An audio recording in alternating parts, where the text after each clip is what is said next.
After years of waiting, Jack Edwards National Airport in Gulf Shores just weeks away from opening their new 8-story air traffic control tower. Before next week's ribbon cutting, the airport is teaming up with the Federal Aviation Administration to make sure current area pilots and others nearby have all of their questions answered.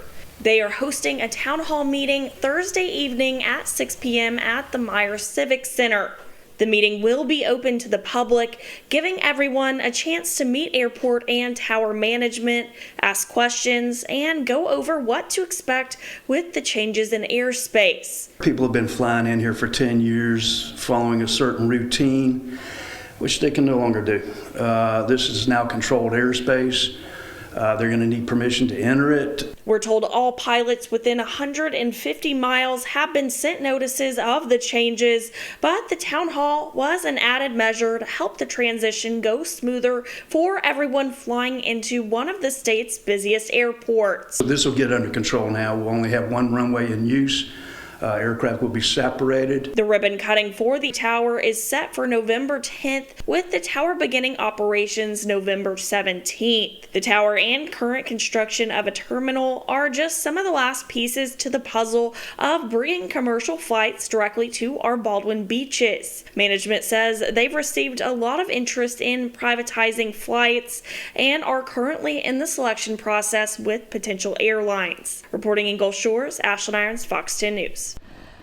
All right, that town hall is scheduled for tomorrow night at 6 at the Myers Civic Center in Gulf Shores. It is open if you are interested in going. Let's go ahead and get another look at your forecast. And the temperatures out there, they're feeling nice. We're seeing a lot of sunshine, but really the mid-60s. Monroeville dropping down 65 right now, 69 in Mobile, 70 in Orange Beach, and then also Crestview, 73. So seeing those mid to upper 60s, those lower 70s, quite a range, just dependent upon where you are. Inland spots staying cooler at this time. Now across the southeast radar, active, sorta. We're seeing some of that rain that's moving through Alabama, tracking just down towards Texas. Now it looks like we have a big amount of rain heading our way. The good news is that we really don't. A lot of this is going to be staying further up north, but inland counties, I'm talking Washington and Clark counties, still have the potential just to see a sprinkle, but we'll run through your futurecast in just a little bit here. Now zooming in closer, just a mix of clouds and also clear skies, seeing some blue out there, but you can start to see just where some of that rain is moving ahead of this. So that's heading closer towards that northern portion of Jackson County. So areas near Thomasville looking at higher chances to see some of this passing rain showers. However, just about south of that, looking at lower chances. Waking up tomorrow morning, I'm expecting more cloud cover to move into the overnight hours, so not dropping down as much, but still a chilly start. We're going to be seeing those upper 40s for the inland spots closer towards Mobile and Baldwin counties, expecting those lower 50s. Coastal areas, mid 50s, and then look at that sunrise time. 7:10 a.m. But don't forget, daylight savings time does end heading into this Sunday morning, so Saturday night, and then we're going to start to fall back. So those sunrise times going to be moving closer towards 6 a.m. heading into this weekend. Now let's go ahead and time things out on the futurecast. Cloud cover starting to move closer. There's just some of that rain. You can really start to see it just traveling just to the north of Clark County there. So staying just barely out of the Fox 10 viewing area. Isolated showers still possible though by this evening and heading into the overnight hours to start off your morning. And then by 8 a.m. just looking at the potential for cloudy skies. A few peaks of sunshine here and there, but majority cloud cover for tomorrow.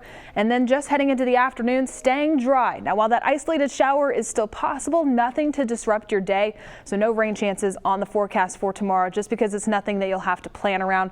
Just seeing some of those cloudy conditions, that's going to continue further on into your evening.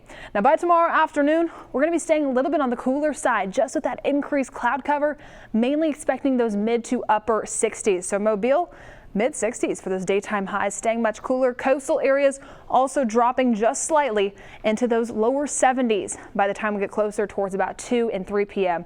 for your Thursday afternoon.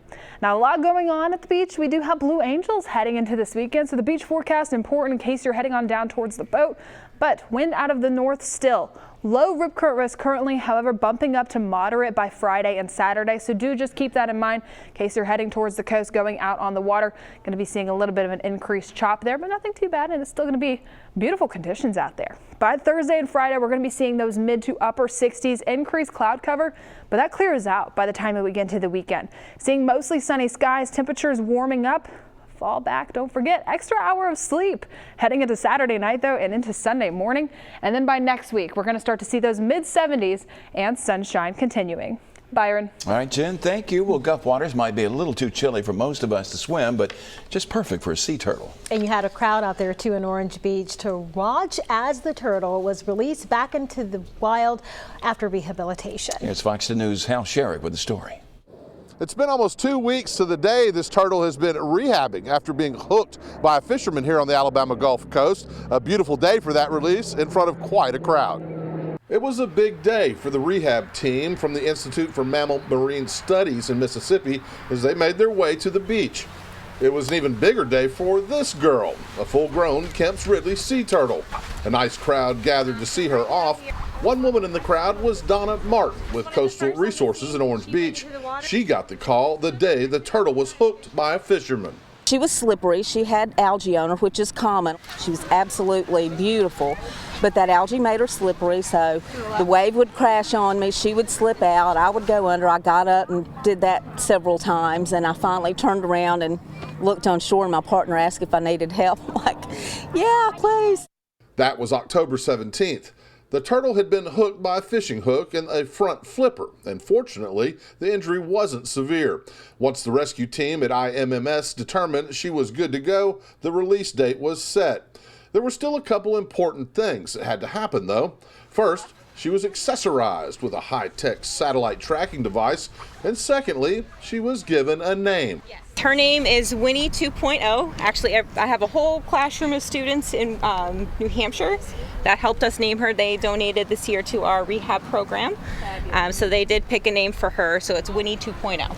After a quick show and tell, the crowd parted to make a path to the water's edge. The excitement level rose with every step towards the water. Winnie 2.0 was probably the most excited as her flippers began to flap in anticipation. Then the moment everyone was waiting for.